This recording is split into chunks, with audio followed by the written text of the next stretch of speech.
Is it an incredible revelation that there is no conscious decision?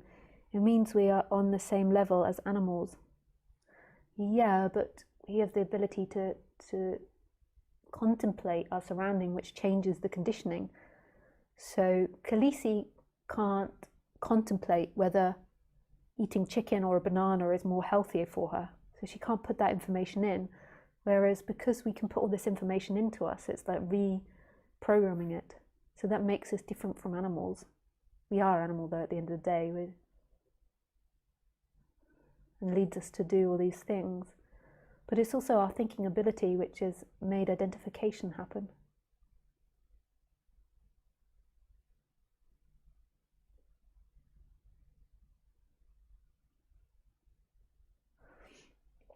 Lisa, does dyslexia help with enlightenment? I think Adyashanti had it too.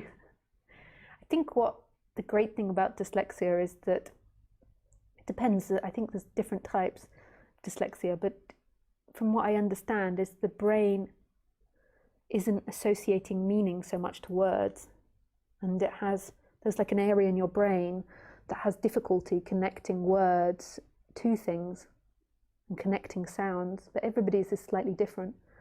And so therefore I think that like not being really constrained by the meaning of words creates a certain open-mindedness. Like in some way, this is going to sound really weird. I really don't agree with our system, our education system. I think it's super limited. I think psychology is super limited. I think there's good elements in it.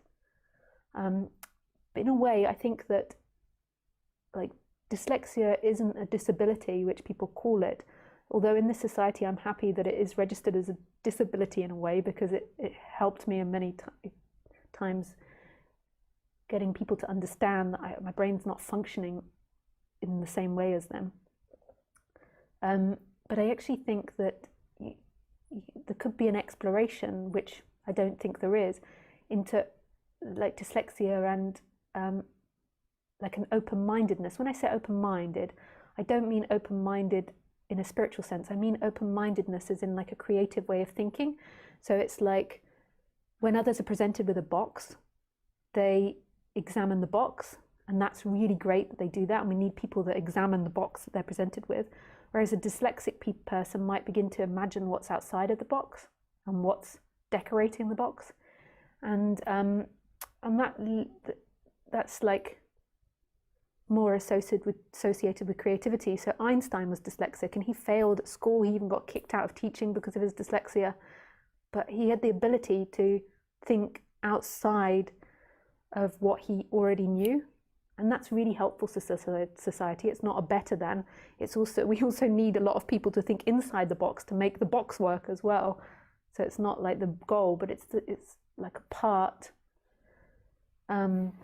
of functioning. But maybe what it means then is that you're not so good at learning to read and write and doing things logically, and then that's not a disability, just like it's not a disability somebody that doesn't think outside of the box.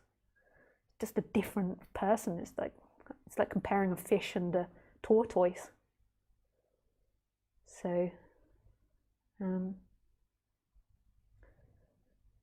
it's a shame because we're always categorizing. We have like this standard of what's normal, and I don't think the standard is normal. I think the standard is really restrained, and then we're always judging everything from that normal, and it's a shame. I mean, it works to an extent. I mean, we're all living together, like billions of us, not killing each other. It's working, and like we're trading, and things are working to an extent in our society. There's great things about it too. Hey Vera, thank you very much for your answer, Lisa. You explained it beautifully. I have one last question. When I say something, or when something is being said lately, I've experienced or is being experienced that whatever something is being said, it immediately manifests itself in the world, or often it is even as subtle as thought. It immediately happens. Do you maybe know how that can be? Lots of love.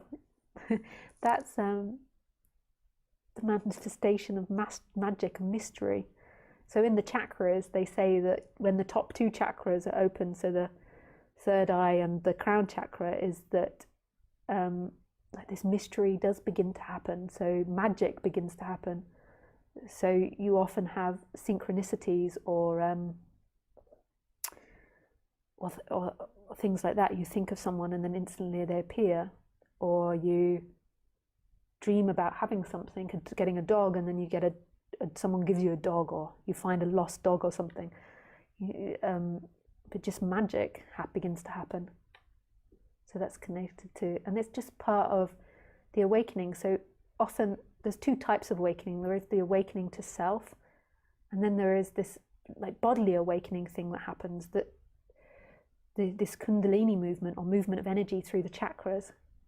And that's on the human level though, and that's just a reorganization of the body once there's been a recognition of self. Sometimes it can happen first actually, and then there's a recognition of self. But the recognition of self is beyond the body, and it's not reliant on the chakras. That's an effect that happens. Yeah, so that's really beautiful that happens. And when that begins to happen, you begin to really see that this life isn't a function of logic, but a function of magic.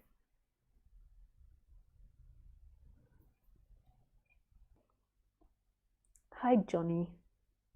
Probably you know well how to use your right brain. Right brain is non-verbal. There are also people who are good left brain but bad at right. Yeah.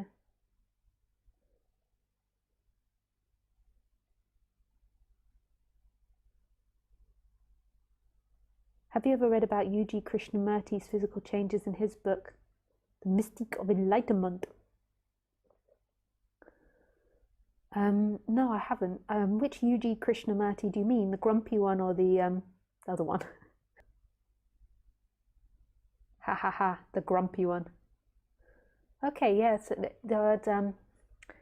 yeah, like, love to read that. I didn't know he had a book on that. There is so many energetic changes that happened here. Nice.